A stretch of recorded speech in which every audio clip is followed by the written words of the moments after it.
नमस्कार दोस्तों, आप सभी का स्टडी फॉर यूपीएससी विशेष में स्वागत है। एनसीईआरटी एंशिएंट हिस्ट्री के एमसीक्यू हम लोग कर रहे थे राम शरण शर्मा जी की बुक से, और उसी को एमसीक्यू को आगे बढ़ाते हैं हम लोग। कल मैंने कहाँ तक करवा दिया था? बौद्ध धर्म में 20 सवाल कल हमने कर लिए थे। आज 21 नंबर सवाल से करना है। और आज जनपद जो पीरियड है, जनपद पीरियड या उत्तर वैदिक काल जिनको कहा जाता है, जिसके अंत में हमें क्या दिखता है? मौर्य साम्राज्य का उदय दिखेगा और वहाँ से फिर मौर्य साम्राज्य शुरू हो जाता है। तो वहाँ तक हम लोग आज एमसीक्यू को ले जाएंगे और वीडियो को पूरा देखने की कोशिश किया कीजिए, बीच में मत छोड़िए। किसी भी चीज़ को जब शुरू करते हैं तो उसको कंप्लीट करने की आदत डालिए। अब 25 मिनट 30 मिनट का वीडियो रहता है, उसमें भी अगर आप आधा देखेंगे तो कॉन्सेप्ट आपका पूरा नहीं क्लियर हो पाएगा। इसी चीज़ पर मुख्य फोकस ही होना चाहिए, सीखने पर ध्यान देना है। बार बार मैं एक ही चीज़ बोलता हूँ। कई सारे वन लाइनर पढ़ने वाले बच्चे लूसेंट जिन्होंने पढ़ा है नाराज़ होकर भाग जाते हैं। तो वन लाइनर कब तक पढ़ते रहेंगे? इसलिए एनसीईआरटी एमसीक्यू जरूरी हो गया है आपके लिए, बीपीएससी के नए पैटर्न के लिए। चलिए शुरू करते हैं 21 नंबर सवाल से। ओके, क्या है 21 नंबर सवाल? पहले सवाल को ध्यानपूर्वक पढ़िए। क्या है कि बौद्ध धर्म में संदर्भ में निम्नलिखित कथनों विचार कीजिए। भारत में पूजित पहली मानव प्रतिमाएं महात्मा बुद्ध की हैं। भारत में पूजित पहली मानव प्रतिमाएं महात्मा बुद्ध की हैं। महात्मा बुद्ध की प्रतिमाएं गंधार कला शैली में बनी हैं। गया के बराबर के पहाड़ियों को तराशकर बौद्ध स्तूपों का निर्माण किया गया है। 21 का आंसर बताइए एक बार, फिर तो मैं आपको बताऊंगा ही। आपके हिसाब से आपने आंसर इमेजिन कर लिया होगा। अब मैं आपको आंसर बता देता हूँ। 21 का आंसर हो जाएगा ए, यानी कि पहला और दूसरा जो है ये सत्य दिया हुआ है। गया के बराबर के पहाड़ियों को तराशकर बौद्ध स्तूपों का निर्माण किया है, यहाँ पर ये गलत दिया हुआ है। बाकी जो पहला और दूसरा सही है। अब मुझे एक सवाल बताइए, अगर पहली बार महात्मा बुद्ध के मूर्ति की पूजा की गई तो महात्मा बुद्ध ने किस मूर्ति पूजा का विरोध किया था? सोचिए जरा, आज तक कभी नहीं सोचा होगा तो आज ही सोचिएगा, फिर मैं आपको अगले वीडियो में इसका मतलब बताऊंगा। ओके, चलिए 1 और 2 इसका सही है। तीसरे सवाल पर चलते हैं। ओके, देखिए, प्राचीन भारत की कला और बौद्ध धर्म का स्पष्ट प्रभाव दिखता है। भारत में पूजित पहली मानव प्रतिमाएं बुद्ध की हैं। श्रद्धालु उपासकों ने बुद्ध के जीवन के अनेक घटनाओं को पत्थर पर उड़ेका, अतः कथन वन सत्य है। भारत के पश्चिमोत्तर सीमांत में यूनान और भारत के मूर्तिकारों ने नए ढंग की कला सृष्टि करने के लिए सम्मिलित रूप से प्रयास किया, और जो गंधार कला के नाम से प्रसिद्ध है। मथुरा कला भी है, लेकिन संपूर्ण रूप से वो देसी कला होता है।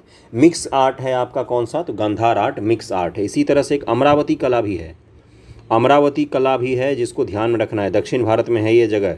भिक्षुओं के निवास के लिए चट्टान तराशकर कमरे बनाए गए, और इस प्रकार गया की बराबर की पहाड़ियाँ और पश्चिम भारत में नासिक के आसपास की पहाड़ियों में गुहा वास्तुशिल्प का आरंभ हुआ।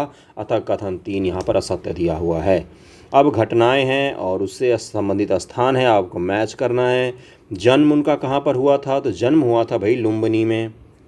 ज्ञान प्राप्ति बोध गया में। प्रथम प्रवचन दिया, पहली बार ज्ञान दिया सारनाथ में, और निर्वाण की प्राप्ति हुई कुशीनगर में। तो इसको मैच कर लेंगे। तो बहुत बेहद आसान था, ये तो आपको पता ही होगा। बी आंसर हो जाएगा। जन्म लुम्बिनी, ज्ञान प्राप्ति बोध गया, प्रथम प्रवचन सारनाथ, निर्वाण कुशीनगर। और ये सवाल पूछा जा चुका है बीपीएससी में। निम्न में से कौन सा शासक ने बोध गया में बोधि वृक्ष को काट दिया था? तो ये शशांक था, गौड़ वंश का शासक था। गौड़ वंश का शासक था, बंगाल का शासक था शशांक। ये शैव धर्म को मानता था, शैविज्म को मानता था। और इसने क्या किया था? जो महात्मा बुद्ध के समय का था बौद्ध का वृक्ष, उसको काट दिया था उसने, बोधि वृक्ष को। ओके, अगला है कि गौड़ देश के, देखिए गौड़ देश के शिव भक्त राजा शशांक ने बोध गया में उस वृक्ष को काट दिया जिसके नीचे बुद्ध भगवान को ज्ञान की प्राप्ति हुई थी। अगले सवाल पर चलते हैं। अगला सवाल है कि बौद्ध धर्म के संदर्भ में कथनों विचार कीजिए। विचार करना है एक बार आपको। सम्राट अशोक ने बौद्ध धर्म का प्रचार विदेशों में करवाया। ये तो सही है भाई। श्रीलंका में संघमित्रा और अपने बाल बच्चों को भेजा, फिर श्रीलंका भेजा, फिर आपका जापान, चीन, पता नहीं कहाँ कहाँ भेजा। केवल धर्म के तत्वाधान में सुगठित प्रचार की व्यवस्था होने के कारण ही बौद्ध धर्म तेजी से फैला। केवल धर्म के कारण ही बौद्ध धर्म तेजी से फैला। बताइए इसका आंसर क्या होगा? 24 का आंसर हो जाएगा। पहला सही है, दूसरा गलत दिया हुआ है। और धम्म के अलावा बहुत सारे चीज़ थे। बौद्ध धर्म के 3 प्रमुख खंड हैं, बुद्ध, संघ, धम्म। संघ के तत्वाधान में सुगठित प्रचार की व्यवस्था होने से बुद्ध के जीवन काल में ही बौद्ध धर्म तेजी से प्रगति की। मगध, कौशल, कौशाम्बी के राजा अनेक गणराज्यों के ने बौद्ध धर्म को अपनाया, और राज्याश्रय खूब मिला इसको। राजा का आश्रय खूब मिला, राजाओं ने खूब बढ़ावा दिया इसको, इसलिए भी बौद्ध धर्म खूब तेजी से प्रसारित हुआ। लेकिन जिस तेजी से प्रसारित हुआ उसी तेजी से फिर इसको समेट भी दिया गया अलग अलग धर्मों के द्वारा। बौद्ध धर्म के संदर्भ में निम्नलिखित कथनों में से कौन सा कथन असत्य है? असत्य बताना है आपको। यह धर्म ईश्वर और आत्मा को नहीं मानता है। ब्राह्मण धर्म की तुलना में बौद्ध धर्म अधिक उदार व जनांतिक था। जनतांत्रिक का मतलब होता है कि भाई लोगों को साथ लेकर चलने वाला धर्म था, इस तरह का था। यह धर्म पुनर्जन्म को नहीं मानता है। क्या बौद्ध धर्म पुनर्जन्म को नहीं मानता है? बताइए। यह धर्म वेद प्राणायाम के प्रति अनास्था रखता है, वेद के प्रति अनास्था रखता है। ठीक है भाई, इसका असत्य ढूंढना है आपको। देखिए आंसर क्या होगा, 25 का आंसर हो जाएगा सी, यहाँ पर गलत दिया हुआ है। पुनर्जन्म को मानता है बौद्ध धर्म, बौद्ध धर्म पुनर्जन्म को मानता है। बौद्ध धर्म यह भी उपदेश देता है कि जो व्यक्ति दरिद्र भिक्षुओं को भीख नहीं देगा वो अगले जन्म में धनवान बनेगा। भीख देगा वो अगले जन्म में धनवान बनेगा। उल्लेखनीय बौद्ध धर्म के प्रतीत समुत्पाद किसी वस्तु के होने पर किसी अन्य वस्तु की उत्पत्ति में 12 क्रम है, जिसे 12 निदान भी कहते हैं। तो बौद्ध धर्म जो है ये पुनर्जन्म को मानता है, और इसको ध्यान में रखिएगा। जनपद राज्य और प्रथम मगध साम्राज्य। अब यहाँ से आपको राजनीतिक चीज़ें ज़्यादा दिखेगी। 600 ईस्वी के 600 ईसा पूर्व के आसपास जो धार्मिक आंदोलन था, वो धार्मिक आंदोलन जब समाप्त होता है तो उसका परिणाम होता है बड़े राज्यों का उदय। धार्मिक रूप से जब लिबरलिज्म आता है तो बड़े राज्यों का उदय आपका बढ़ जाता है। उसके बाद से राजनीतिक प्रणालियाँ और भी ज़्यादा बढ़ जाएंगी भारत में, राजनीतिक संघर्ष बढ़ेंगे और भारत का व्यापार बढ़ेगा, भारत का सांस्कृतिक रूप से समृद्ध होगा। भारत हर दृष्टिकोण से इसके बाद भारत समृद्ध होना शुरू हो जाता है। ईसा पूर्व 6ठी सदी में जनपद बड़े राज्य निर्माण के सहायक कार्यों के संदर्भ में निम्नलिखित कथन विचार कीजिए। बड़े राज्य का निर्माण क्यों हुआ 6ठी सदी ईसा पूर्व में, ये आपसे पूछा गया था। अभी मैंने आपको एक धार्मिक कारण भी बताया है कि इस तरह के लिबरल धर्म का जब उदय हुआ तो उसने भी प्रेरित किया। लोहे का आविष्कार हो सकता है, बड़ी बड़ी राजनीतिक प्रणालियाँ हो सकती हैं, और भी जनसंख्या वृद्धि हो सकता है। देखते हैं, नगरीकरण हो सकता है। देखिए कौन कौन से लिखे हुए हैं। लोहे के व्यापक उपयोग होने से जनपदों के निर्माण के लिए उपयुक्त परिस्थितियाँ बनी। सही है कि गलत? नए कृषि उपकरणों की सहायता से अधिक अनाज उत्पन्न होने लग गया था। बताइए कौन सा सही होगा। आधे से ज़्यादा चीज़ तो मैं आपको पढ़ा ही देता हूँ यहाँ पर। पहले का आंसर हो जाएगा सी, दोनों के दोनों स्टेटमेंट सही दिए हुए हैं। ओके, अगले सवाल पर चलते हैं हम लोग। अगला सवाल क्या है भाई, ईसा पूर्व 6ठी सदी के निम्नलिखित महाजनपदों को पूर्व से पश्चिम, ईस्ट टू वेस्ट लगाना है। ओके, लगाइए इसको। देखिए सबसे पहले तो इसमें यही काट देना कि अंग पहले आएगा, पहले मगध आएगा। अंग वर्तमान के भागलपुर में है, तो बिहार का भी पूर्वी इलाका बंगाल बॉर्डर के पास में। तो सबसे पहले तो सी और डी को आप काट ही दीजिए। सी डी को काटने के बाद अंग के बाद कौन सा आएगा, मगध आएगा आपका। मगध के बाद देखिए मगध आपका हो गया वर्तमान के गया वगैरह के इलाके के आसपास, ठीक ना। इतना मान के चलिए, राजगीर गया ये सब इलाका हो गया, या पाटलिपुत्र मान सकते हैं, लेकिन पाटलिपुत्र बहुत बाद में आया है राजधानी। मगध वगैरह मान लीजिए, ठीक ना। मगध के बाद देखिए उसके ठीक बाद बनारस आता है, बनारस के बाद कौशल, फिर आपका मध्य प्रदेश आ जाएगा। यानी कि ए सीक्वेंस जो है वो सबसे सटीक बैठ रहा है। तो यानी इसका आंसर क्या हो जाएगा, इसका आंसर ए हो जाएगा। पूर्व से शुरू करने पर सबसे पहले अंग जनपद, जिसमें आधुनिक मुंगेर और भागलपुर जिले पड़ते हैं। उसके बाद मगध जनपद जो आधुनिक पटना और गया जिले में, शाहबाद जिले का कुछ हिस्सा पड़ता है। उसके बाद काशी जनपद जो पश्चिम में, कौशल जनपद जो पूर्वी उत्तर प्रदेश से पड़ता है, सबसे पश्चिम में मत्स्य जनपद पड़ता है जो पश्चिमी उत्तर प्रदेश के आसपास पड़ेगा आपका। तो ये आपको सीक्वेंस में ध्यान रखिएगा। और सबसे दक्षिण भारत का एकमात्र महाजनपद काल का राज्य मुझे बताएंगे आप कमेंट करके, और वो वेरी इंपॉर्टेंट है। और दक्षिण भारत में एकमात्र है, इसलिए तो वो बहुत बार पूछा गया है। देखिए यहाँ पर महाजनपद और उनकी राजधानी को मैच करना है। अंग, मगध, काशी, कौशल। अंग की राजधानी क्या थी, तो अंग की राजधानी थी आपका चंपा। इसका आंसर 2 हो जाएगा। उसके बाद से मगध की राजधानी कहाँ थी, तो मगध की राजधानी थी राजगीर। काशी की राजधानी कहाँ थी, तो बनारस। कौशल की राजधानी कहाँ थी, तो श्रावस्ती। श्रावस्ती तो अभी उत्तर प्रदेश में है, ये तो पता होगा ना आपको। तो इसका आंसर क्या हो जाएगा, सी होना चाहिए मेरे हिसाब से। हाँ, सी ही दिया हुआ है, सी दिया हुआ है। ओके, बिंबसार के संदर्भ में निम्नलिखित में कौन सा कथन असत्य है। बिंबसार है, बिंदुसार मौर्य शासक था, बिंबसार है ये, बिंबसार है ना। वह मगध का वास्तविक संस्थापक था। उसने अंग देश पर अधिकार कर लिया था। अंगराज कर्ण, अंग देश का राज्य जो दुर्योधन ने कर्ण को दिया था वो वही था, भागलपुर वाला ही अंग देश था। अंगराज कर्ण का जो आप नाम सुनते वो वही था। उसने अंग देश पर अधिकार कर लिया था बिंबसार ने। अगला पॉइंट क्या दिया हुआ है भाई, अगला स्टेटमेंट, उसकी पहली पत्नी प्रसेनजीत की पुत्री थी। उसने राज्यवैद्य जीवक को अवंती राज चंड प्रद्योत की इलाज के लिए उज्जैन भेजा था। इसका आंसर दिया हुआ कि सी यहाँ पर असत्य है। बिंबसार की पहली पत्नी कौशल राज की पुत्री प्रसेनजीत की बहन थी। कथन सी असत्य है। प्रसेनजीत की बहन थी उसकी पहली पत्नी, बल्कि पुत्री लिखा हुआ यहाँ पर, पुत्री लिखा हुआ, प्रसेनजीत की पुत्री लिखा हुआ, जबकि प्रसेनजीत की बहन थी उसकी पहली पत्नी। ओके, कथन सी असत्य है, बाकी सारे सत्य दिए हुए हैं आपके। राज्य और राजधानी है यहाँ पर मल्ल और वत्स और लिच्छवी, इसको मैच कीजिए। देखिए कौन कौन सा मैच है इसमें से। मल्ल का कुशीनारा लिखा हुआ है, वत्स का श्रावस्ती लिखा हुआ है, लिच्छवी का वैशाली। श्रावस्ती तो अभी मैंने आपको राजधानी बताया है, तो ये तो आपको पता ही होगा किसकी राजधानी थी।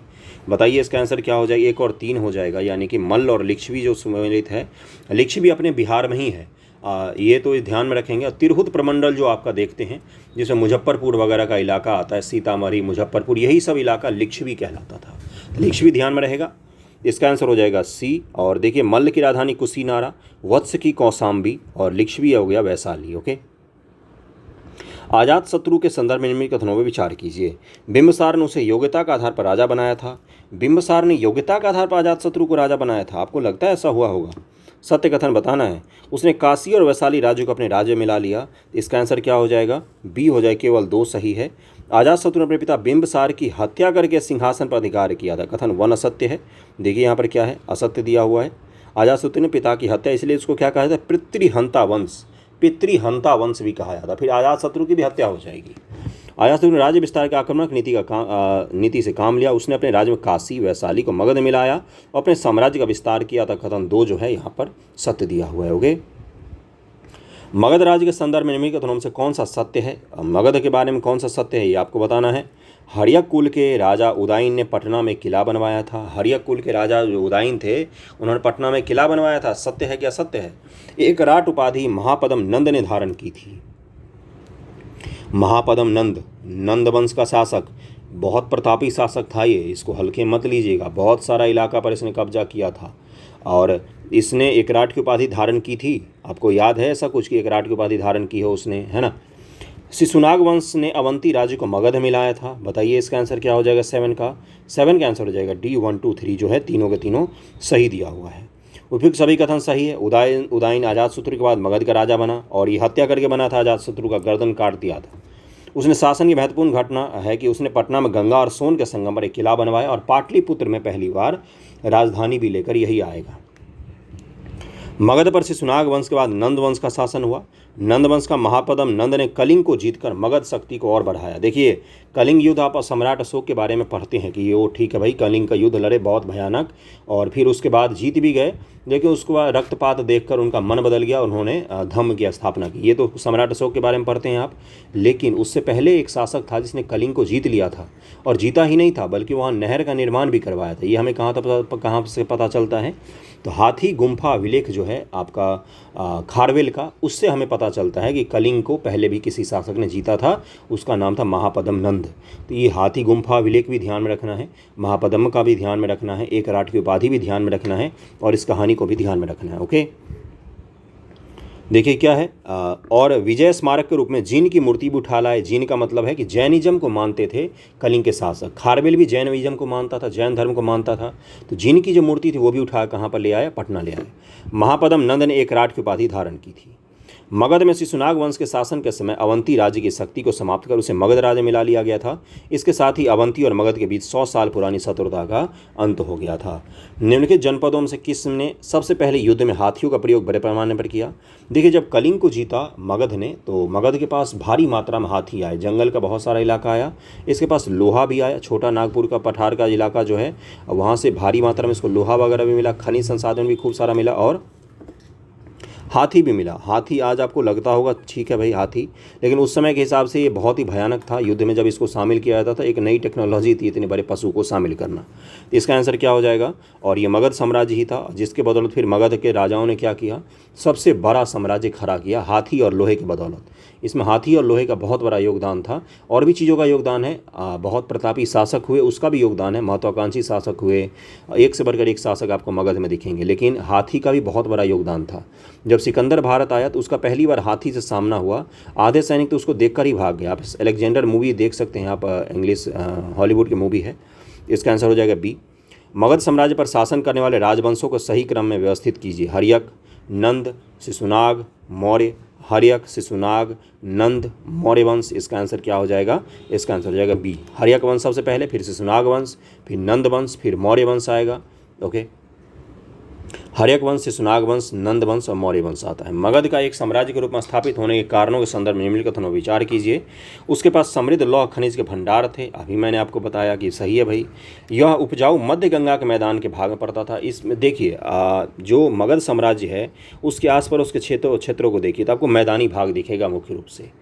तो और वो सारे के सारे उत्पादन वाले क्षेत्र हैं, खूब उपजता था उस समय के हिसाब से, बहुत ही ज़्यादा उत्पादक क्षेत्र था और आज भी उत्पादक क्षेत्र है ये सारे।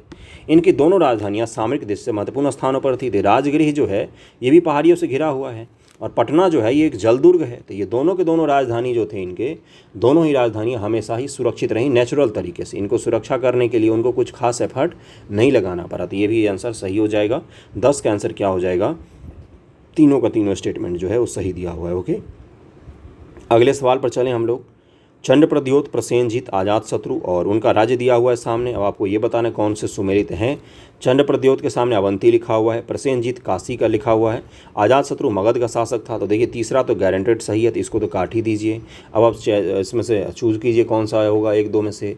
इसका आंसर क्या हो जाएगा, इसका आंसर हो जाएगा सी, 1 और 3 सही है। चंद्रप्रद्योत अवंती सही है और अजातशत्रु सही है। बाकी प्रसेनजीत कौशल का शासक था, कौशल नरेश था प्रसेनजीत। ओके, ईरानी या मकदूनियाई आक्रमण। अब यहाँ से जो ईरान से आक्रमण आए वहाँ उसको बारे में पढ़ेंगे हम लोग, और वेरी वेरी इम्पोर्टेंट, इसको ध्यान में रखिएगा, बहुत ही इम्पोर्टेंट है, महत्वपूर्ण होता है। और यहाँ से सवाल अगर पूछता है तो बच्चे गलत कर देते हैं।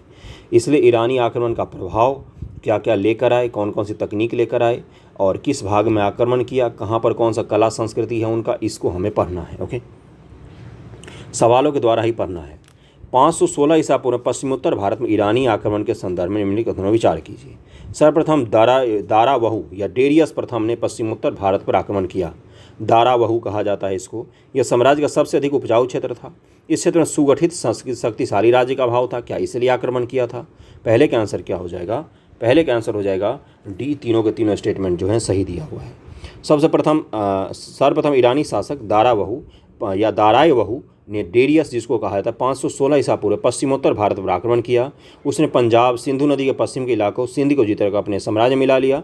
उल्लेखनीय कि ईरानी साम्राज्य कुल मिलाकर 28 छत्रपियाँ थी। पंजाब और सिंध प्रदेश इसके 20वां प्रांत व छत्रपी बना था। पंजाब का सिंधु नदी के पश्चिम वाला हिस्सा साम्राज्य का सबसे अधिक आबाद और उपजाऊ क्षेत्र था। आज भी ये सबसे अधिक आबाद और उपजाऊ क्षेत्र है। ये पाकिस्तान में पड़ता है लेकिन बहुत ज़्यादा उपजाऊ है क्षेत्र ये। पश्चिमोत्तर भारत मगध की तरह कोई शक्तिशाली साम्राज्य भी नहीं था। छोटे छोटे राज आपस में लड़ते रहते थे। यह क्षेत्र समृद्ध भी था, इसलिए ईरान में जब शासक थोड़ा सा मजबूत हुआ उसने उस पर कब्जा कर लिया। ओके, भारत और ईरान के मध्य संपर्क के परिणाम के में निम्नलिखित कथनों विचार कीजिए। अब देखिए यहीं से सवाल पूछा जाता है आपसे। परिणाम क्या हुआ? ईरानी लोग भारत में आए तो उसका परिणाम क्या हुआ? सिकंदर भारत में आया तो उसका परिणाम क्या हुआ? दिल्ली सल्तनत के जो शासक भारत में आए, तुर्की आए, मंगोलियाई आए, जो भी आए, उसका परिणाम क्या हुआ? या मुगल आए तो उसका परिणाम क्या हुआ? परिणामों से सवाल हर साल ही पूछे जाते हैं और ये इंपॉर्टेंट भी होता है, समझ बनानी होती है इससे मुक्त। ओके, खरोष्ठी लिपि का आगमन हुआ।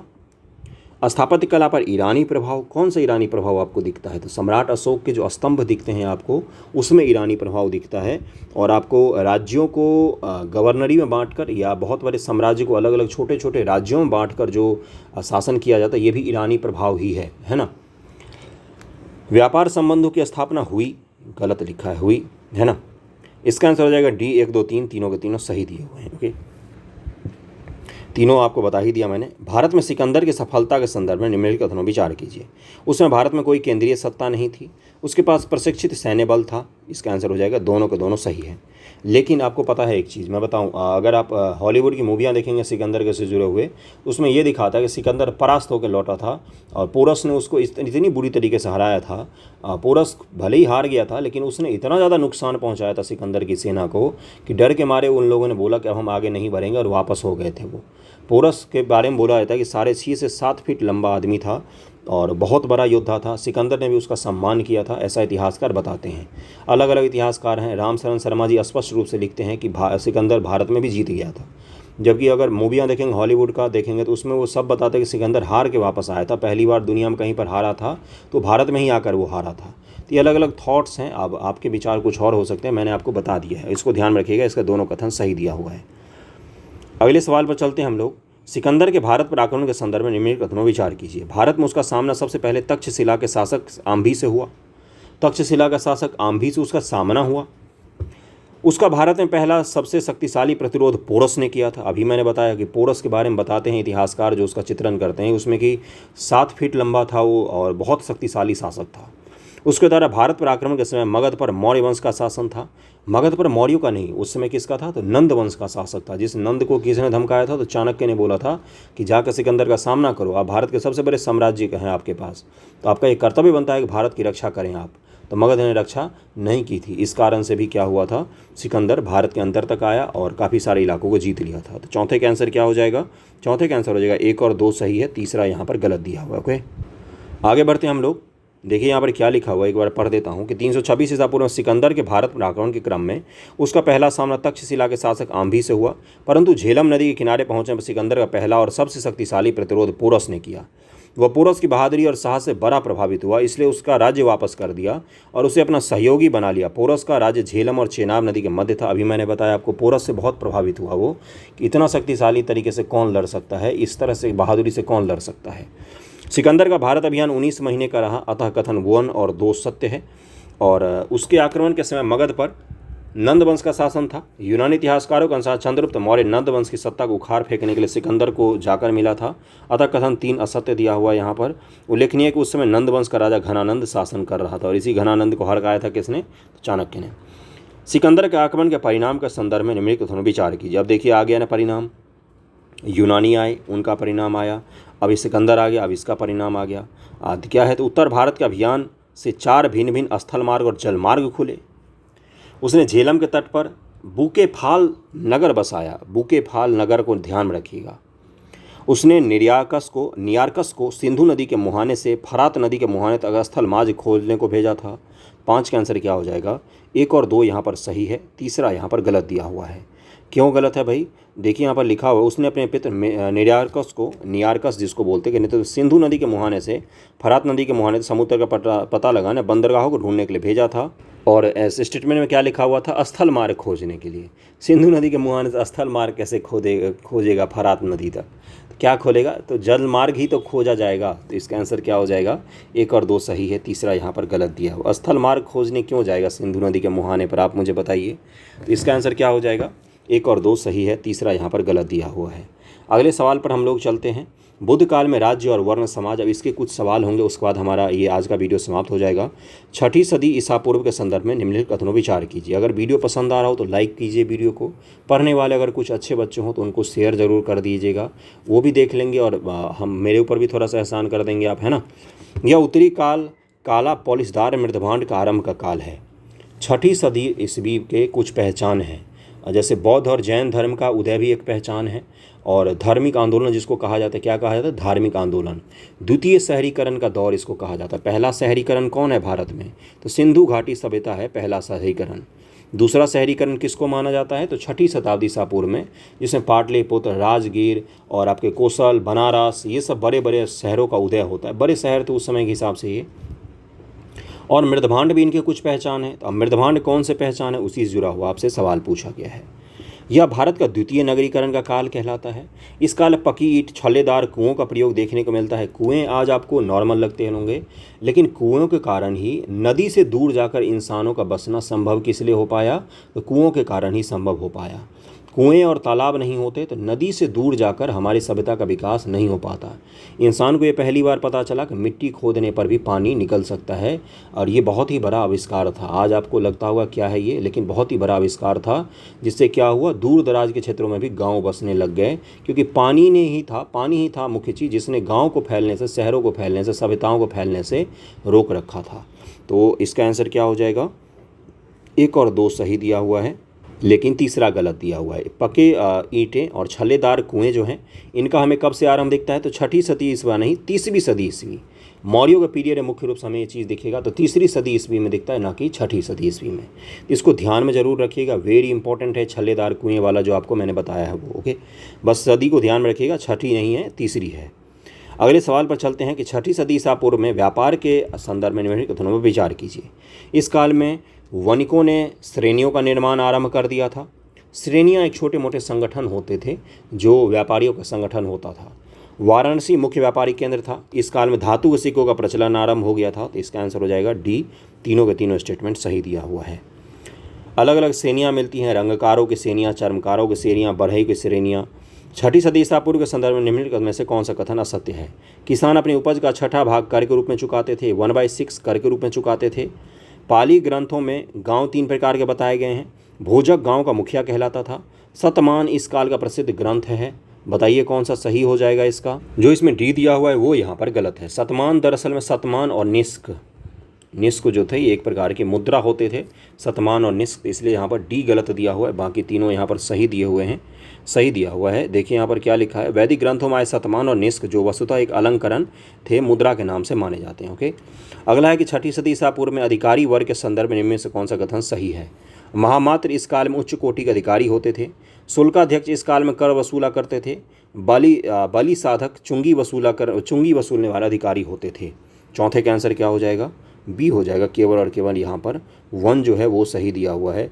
देखिए यहाँ पर क्या लिखा हुआ है, सौल्किक या शुल्काध्यक्ष चुंगी वसूलने वाला अधिकारी होता था और बलि साधक वे अधिकारी होते जो किसानों से फसल का अनिवार्य रूप से देय हिस्सा वसूलते थे। तो उल्टा दिया हुआ था, बलि साधक हो गए किसान से वसूलने वाले और शुल्काध्यक्ष हो गया आपका चुंगी वसूलने वाला। ओके, ईसा पूर्व छठी सदी के विधि व्यवस्था के संदर्भ में निम्न कथनों पर विचार कीजिए।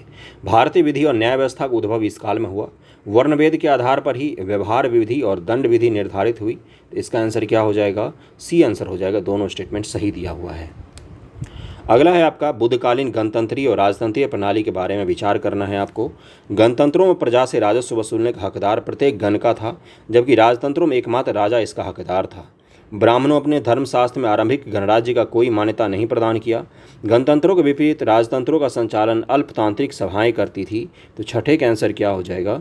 छठे का आंसर हो जाएगा बी। 1 और 2 यहाँ पर सही दिया हुआ है, तीसरा यहाँ पर गलत दिया हुआ है। ओके, मौर्य युग से संबंधित सवाल अब आ गया, इसको हम लोग अगले वीडियो में करेंगे। आज यहीं तक रखिए, मौर्य युग का पूरा एक ही वीडियो में हम लोग समेटेंगे जो भी होगा। ओके, चलिए, थैंक यू सो मच आप सभी का वीडियो देखने के लिए।